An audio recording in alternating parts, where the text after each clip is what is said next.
Once upon a time, there was a kind woman who longed for a child. A fairy gave her a tiny girl named Thumbelina. Thumbelina was small but full of life, living happily in her cozy walnut shell bed. One night, a large toad crept into the house and saw Thumbelina. The toad took Thumbelina away, planning to marry her to his son. Thumbelina woke up on a lily pad in the middle of a pond. She was frightened and alone.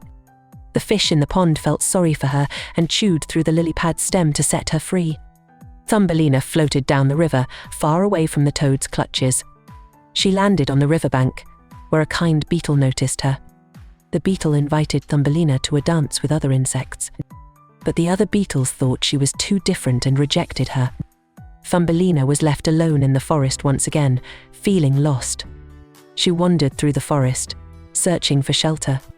Winter came, and Thumbelina struggled to survive in the cold. A friendly field mouse found her and took her in. The field mouse told her about a wealthy mole who wanted to marry her. The mole visited the field mouse's home and was immediately taken with Thumbelina. Thumbelina didn't want to marry the mole, but she felt she had no choice.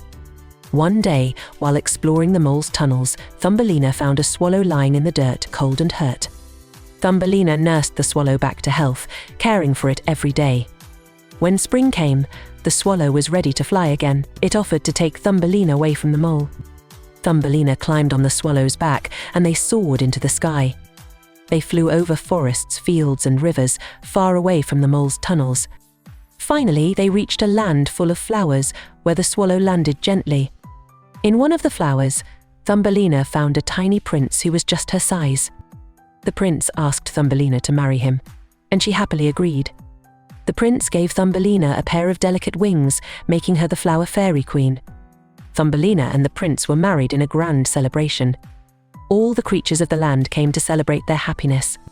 Thumbelina and the prince lived happily ever after in the flower kingdom. And so, Thumbelina finally found her home, a place where she belonged.